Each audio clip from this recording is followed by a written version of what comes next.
Good morning and welcome to this week's episode of The County Seat. I'm your host, Chad Booth. Today we are discussing waters of the United States. Now, if you've been kind of hiding under a rock, you might think, well, there are waters everywhere, but we are talking about a new set of policy rules and regulations that have been proposed by the Environmental Protection Agency that basically extends the EPA and the Army Corps of Engineers jurisdiction over water far beyond their traditional boundaries of navigable waters of the U.S.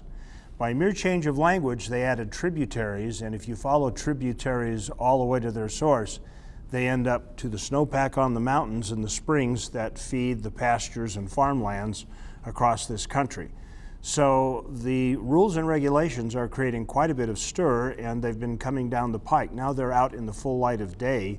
They are creating a great deal of concern. So we are going to spend our day talking about that. Joining us for this special presentation, which is taking place at the Utah Association of Counties Conference at the Dixie Center in St. George, are Mark Ward, who is the public lands attorney for the Utah Association of Counties. We have Melissa Ewer, who is a policy analyst for Utah Department of Agriculture and Food, and Dirk Clayson, who is a Kane County Commissioner and the Vice Chair of the Kane County Water Conservancy District. You all obviously have an interest in this. Thank you for taking the time to be part of this discussion. How's Utah done at protecting the quality of water? And by your estimation, have we been negligent to the extent we need the EPA to regulate it? We have some waters that, according to the Department of Water Quality, have some problems, but they are well aware of those and are taking care of them. As a whole, the waters in Utah are good waters. They are protected. DEQ takes great measures to do so. In conjunction with the Department of Ag and conservation districts, there are a whole host of programs that the state is involved in to increase the water quality around the state. And the state is doing that. It's not required by EPA or any other thing. It's the state is doing that to protect our waters. It's important that we have good water. Everyone here knows that water is important to livelihoods, to work, to everything. So, I mean, the state knows it's a valuable resource that needs to be protected. We don't need anyone else telling us that. Well, you're kind of hands-on, being a vice chair of a water conservancy district. What's your take on this?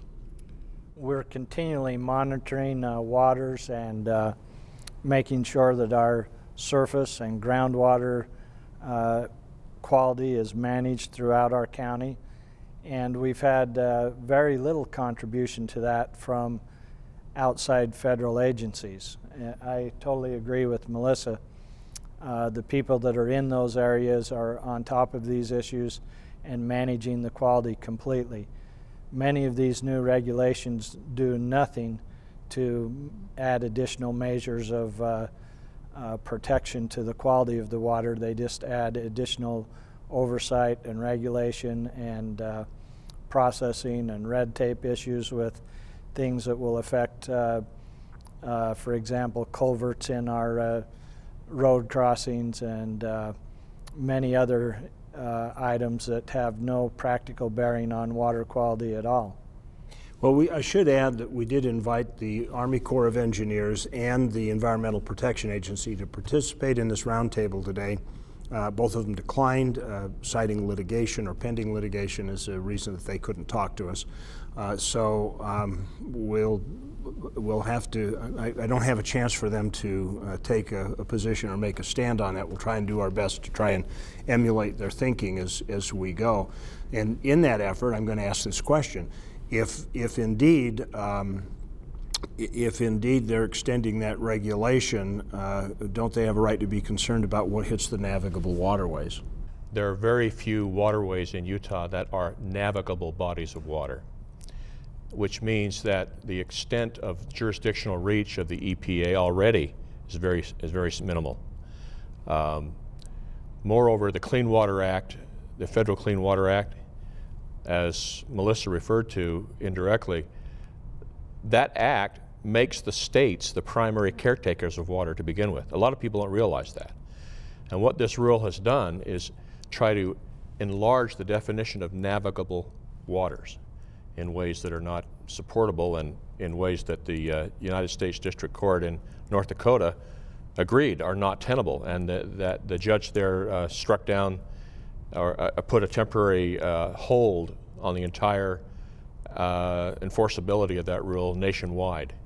And we can talk a little more about the reason why he did that. But you know, you have to begin with the mindset that the state, even under the Federal Clean Water Act, is the primary caretaker of our waters. And Utah being a very dry state, we don't have that many waters that qualify as navigable bodies of water, and therefore are not technically waters of the U.S., and so therefore are outside of the jurisdiction of the EPA to begin with. Okay, very good. We're going to take a break from that comment. We'll be back with the county seat. We're talking about waters of the U.S. and the implications and impacts that those proposed rules, when they go into effect, or if they manage to go into effect, will have on us. We'll be right back.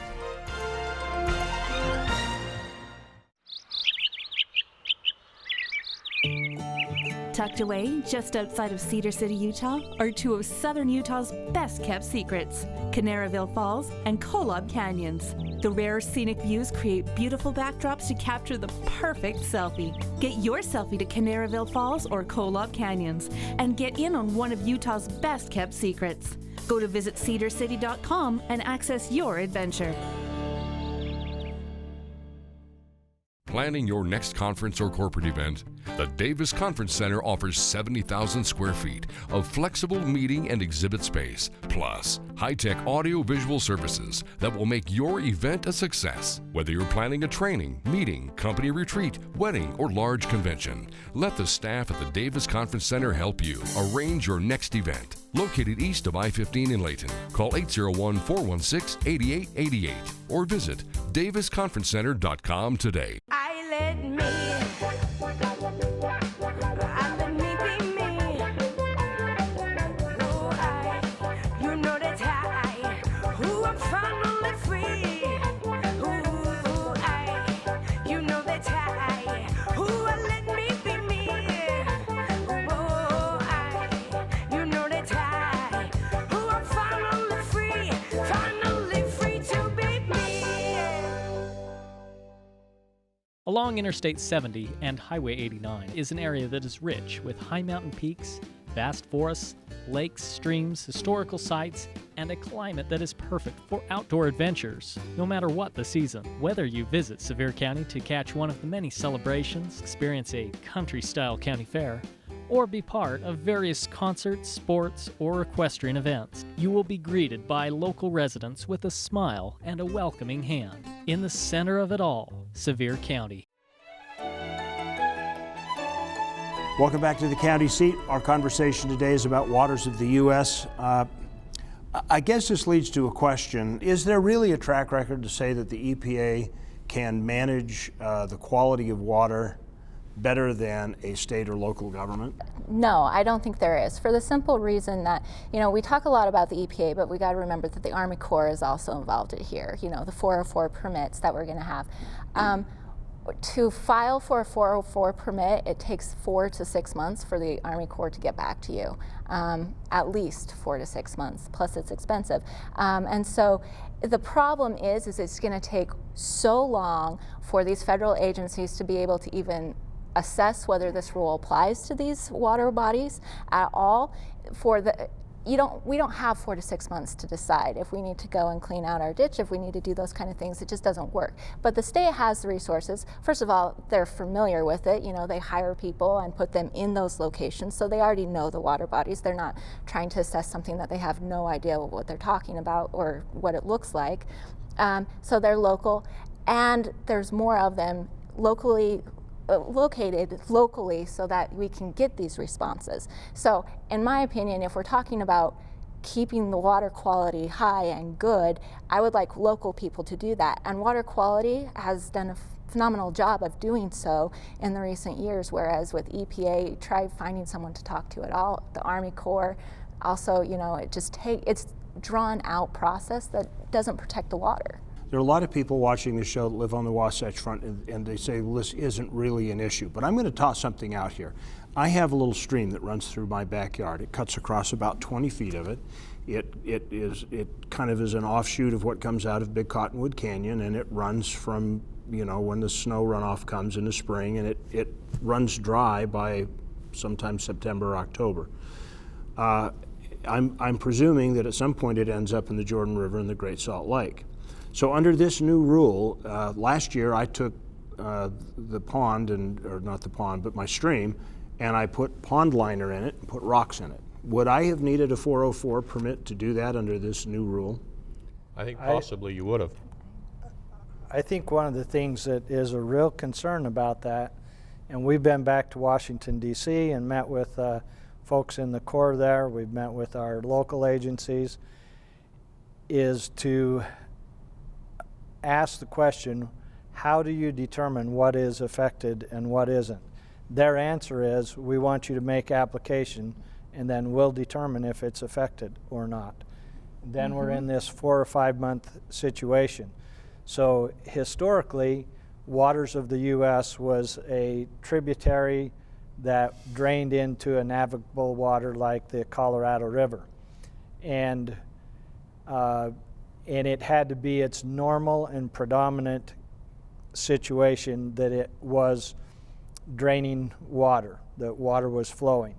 So it wasn't the situation where a dry wash that had water in it just from storms or other things that maybe eventually would end up in those areas that would be affected. So the big issue that we have right now is that there's no bright line for any of us to understand what is jurisdictional and what isn't. And the Corps' answer to that is submit your applications and we'll decide.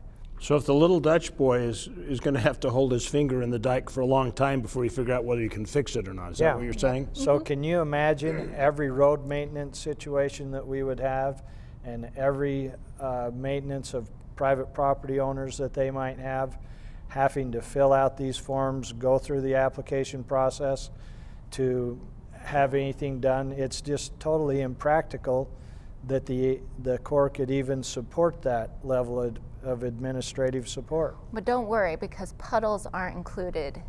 They're specifically exempted, which means someone somewhere thought they were included, so they had to specifically say puddles. But all of our irrigation ditches, all of our other water, borrow drainages along sides of roads, everything else could be included. Okay, so we're going to take a commercial break. We're going to come right back to the county seat, and let's try and look at the scope of what some of these things mean. We'll be right back.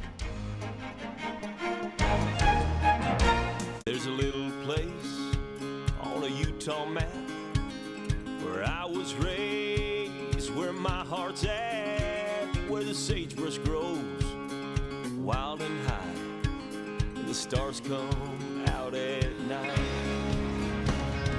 Oh, there ain't nothing like being raised in the basin with a Ute reservation, skiing starvation, that Duchesne County life.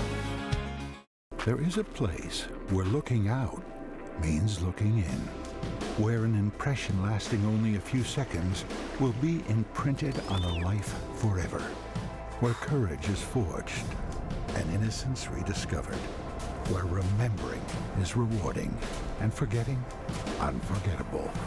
There is a place where truth is felt and where seeing is believing. There is a place. The Utah Farm Bureau has always been there to fight for the needs of its members, with discount programs on items ranging from vehicles and ATVs to health and wellness. The membership fees aren't big, but the results are.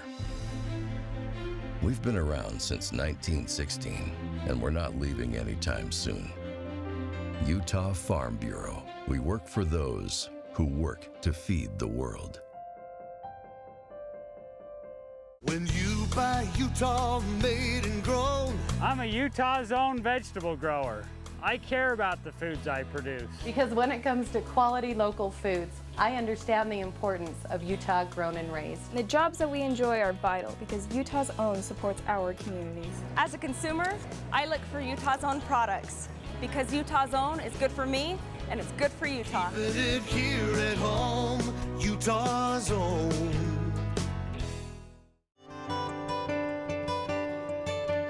Welcome back to the county seat. We are taping our show today at the Dixie Center and with a live audience. So we do have a comment from the audience. Commissioner Gordon Topham from Sevier County, Utah.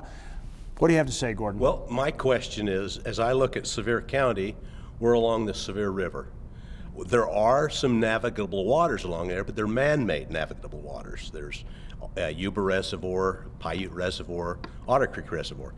Eventually, it dumps into the Sevier Lake over in Millard County, which is not a navigable water. It's not a water. It's a dry salt flat. So anything that runs from us, how can that be under the jurisdiction with this plan? Well, I think arguably those man-made reservoirs could be under jurisdiction. But the rest of the river, as you say, it flows into the dead Sevier Lake. I don't think that can be. You know, the main question is there enough of a connection to a navigable body of water? And the Sevier River system itself is not navigable.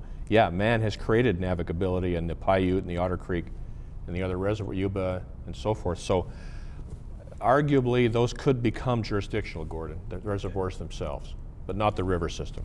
So how did this get so muddied? I mean, what? How do you fix it? We went out and built reservoirs. Yeah, really. Its intent was to get muddy. Yeah. Thank you. Well, and maybe you remember there have been some groups that have taken kayaks down cement canals in California in order to demonstrate that they feel like those are navigable. So I think the fact that this new requirement doesn't define any bright lines, it really leaves these things open. It also is open even to the extent that there might be wildlife or other things that might have some connection where there might be a fish that a bear eats, and if the bear goes across the mountain range and is now in another area, they could claim these things are connected. So Dirk, you talk about a bright line, and that's kind of like a litmus test for where they come in. Where is it currently under the current regulations? Did they do this to clarify, or did they do this, or was there already a clear line? I believe there was a clear line that you could practically take from 5 justices who ruled on the Rapanos case. And I think what they've done is they've tried to extend that line in a way that isn't warranted. The line I think today is pretty workable, and that is, first of all, is the water body in question adjacent to a navigable water body? 2, is there a continuous free flow of water between those two? And that is tested further by the fact that you have to have vegetation that's aquatic or semi-aquatic in nature, or biotic characteristics of the crust that tell you water's been flowing there sufficiently. And finally, you've got to have a high water mark to show you, because a normal body of water will have a high water, which is a vegetation mark, which nature sets from year to year. And nature has a way of norming out wet years and dry years.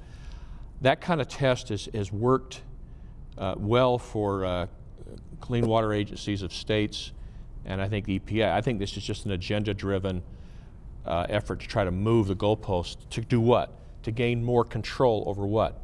Over private lands, over agriculture, over everything else. I really honestly believe the rule is a predicate for just extending control. There were people who did in fact ask for clarification. The idea is that Rapanos did muddy the waters, and so this rule, while I will agree that it's an overreach and an attempt to play on private property rights and things of that nature, there was a need for clarification. This is just an overreach. Yeah, there's a big difference between clarification and rewriting the whole rules of jurisdiction. Probably the most critical water use in the state of Utah falls in the agricultural side.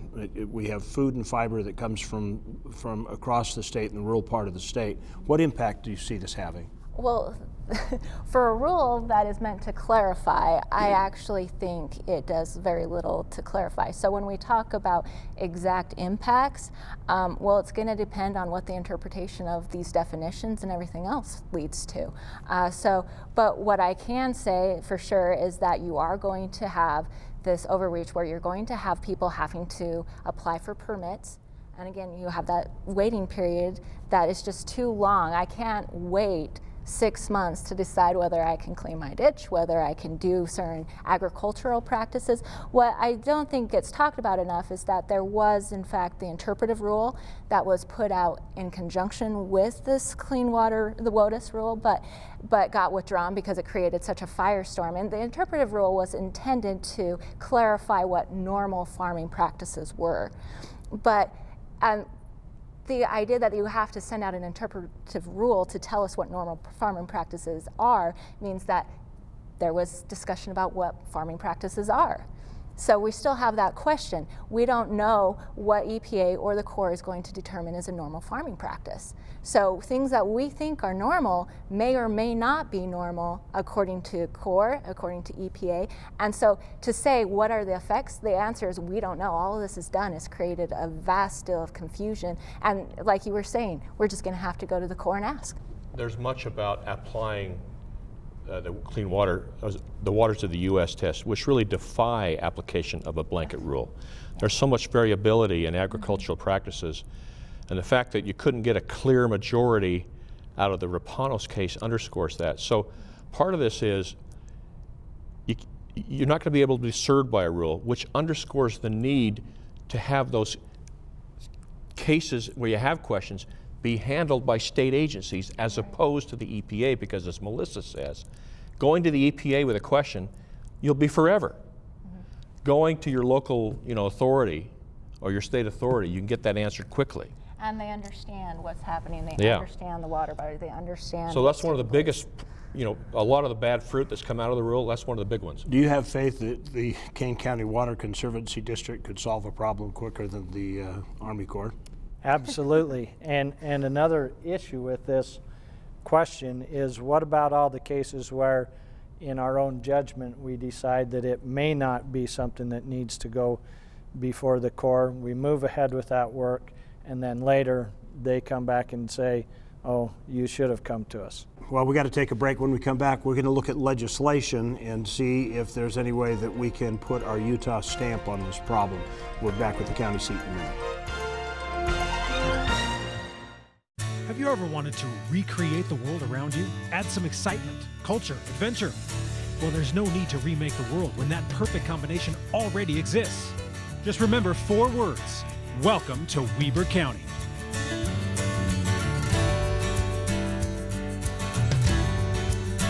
In Ogden, you'll find everything you're looking for, from the top of Powder Mountain to the restaurants of our revitalized downtown. Ogden, Utah, mountain to metro and everything in between. Visit Ogden.com. Kanab, base camp for your southern Utah adventures.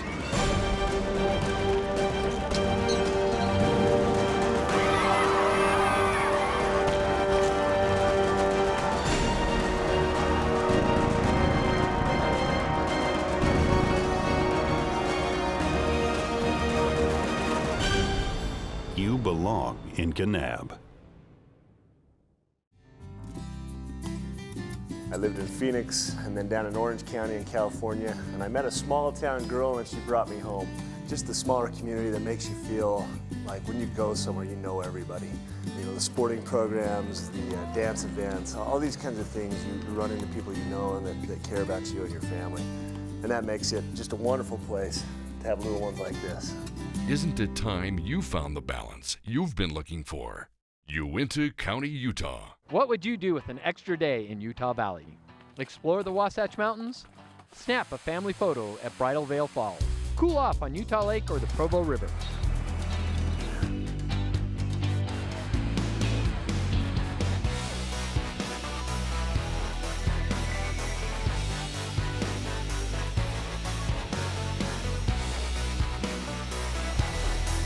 No matter what you're searching for, you can find it in Utah Valley. Bring everyone together.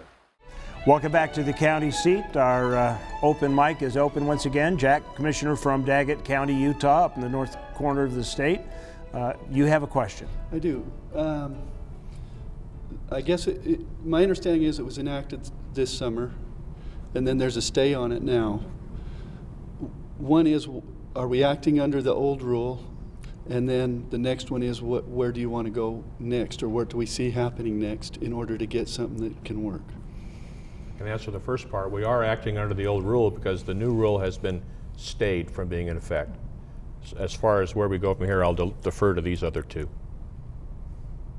Well, the state of Utah has filed suit, so we are a party to the lawsuit, but it's just waiting. That's pretty much what we're doing right now. I believe it's just waiting for the court case to play out. How many states have joined that? Is it 37? 31, I think. 31? I knew it was up there. The National Association of Counties also has a large legislative effort to try to push through some legislation to modify the effect of this jurisdiction, and so we're hopeful that some of those things can move forward. Thank you, Jack. I am under the impression that the state of Utah is going to take this up in the legislative session. I'm not sure if anybody on the panel has heard anything or knows anything about that.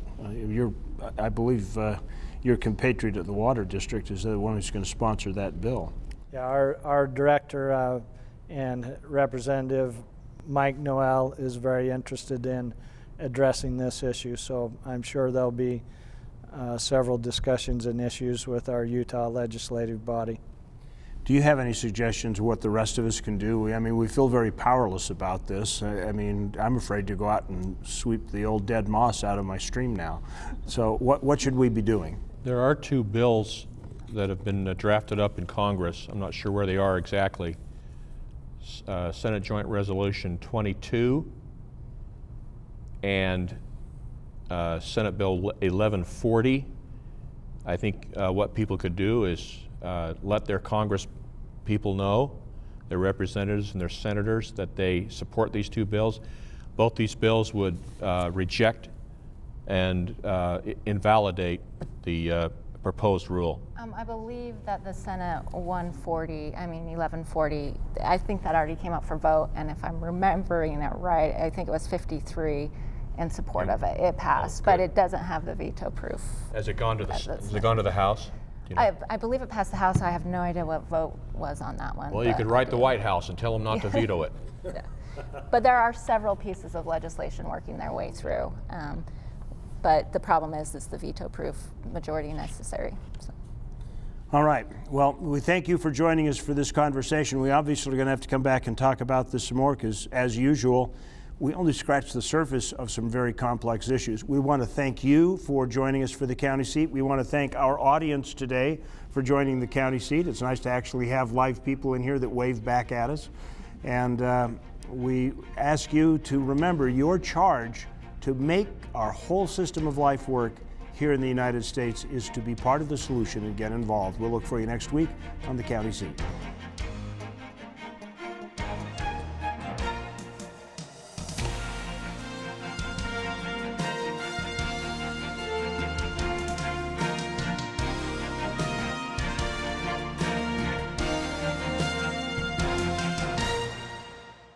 If you like this video, then we invite you to subscribe to our channel, The County Seat. You can do that here. And we invite you to share with your friends. We also invite you to get all the latest up-to-date information by following us on our social media channels. And if all else fails, make sure that you watch The County Seat Sunday morning at 8:30 right here on ABC4.